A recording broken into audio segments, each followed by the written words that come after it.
নমস্কার বন্ধুরা, আপনাদের স্বাগত। আজ আমি রান্না করব দেশি মুরগি। মুরগিটা আমি কেটে নেব। আমি মুরগিটা কেটে পরিষ্কার করে নিয়েছি। আর এই দেখুন, এই নতুন আলু কেটে নিয়েছি, কেটে ধুয়ে নিয়েছি। আর মশলা নিয়েছি। আমি আজ সম্পূর্ণ ঘরোয়া পদ্ধতিতে দেশি মুরগি রান্না করব। আমি এই টমেটো কুচি করে নিয়েছি, গরম মশলা বেটে নিয়েছি, আর এই শুকনো লঙ্কা আর আদা বেটে নিয়েছি, পেঁয়াজ বাটা, রসুন বাটা, জিরে ধনে বাটা। কড়াইতে তেল দিয়ে দিয়েছি। এবার আমি আলুটা ভেজে নেব। মাংসের জন্য আলুটা দিয়ে দেবো।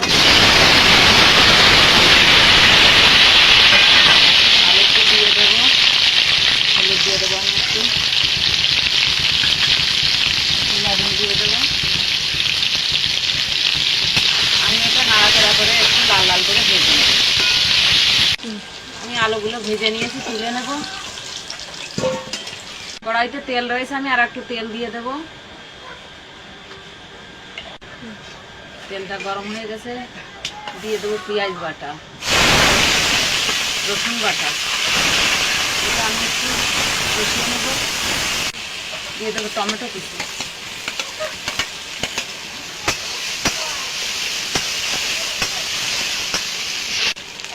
আমি পেঁয়াজ, রসুন আর টমেটো কুচিটা ভালো করে কষিয়ে নিয়েছি।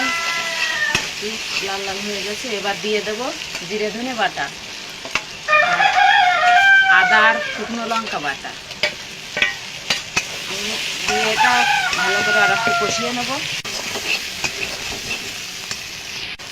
মশলাটা ভালো করে কষিয়ে নিয়েছি, সুন্দর একটা গন্ধ বেরিয়েছে। এবার এই মাংসটা আমি দিয়ে দেবো।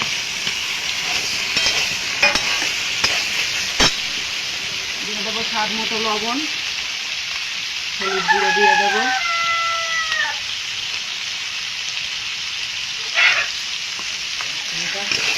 ভালো করে কষিয়ে নেব।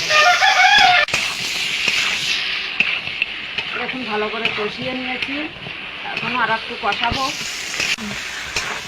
কষানো হয়ে গেছে।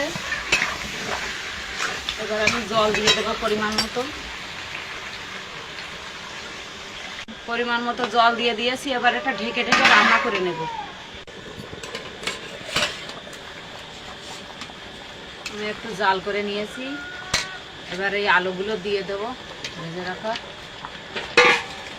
নাড়িয়ে দেবো, ঢাকা দিয়ে দেবো।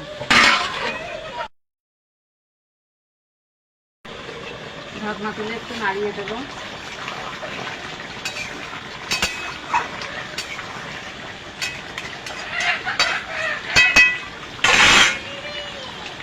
আমি গরম মশলাটা এবার দিয়ে দেবো।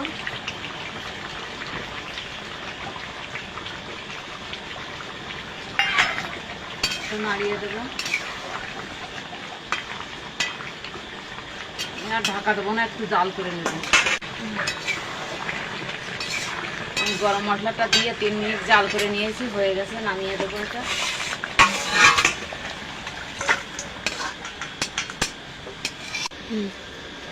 আমার ঘরোয়া পদ্ধতিতে দেশি মুরগির মাংস রান্না হয়ে গেছে। দেখুন, এভাবে করে খেয়ে দেখবেন, খুব ভালো লাগে খেতে। আমার রেসিপিটা যদি ভালো লাগে, লাইক, কমেন্ট, শেয়ার করবেন। আর আমার চ্যানেলটা অবশ্যই সাবস্ক্রাইব করবেন।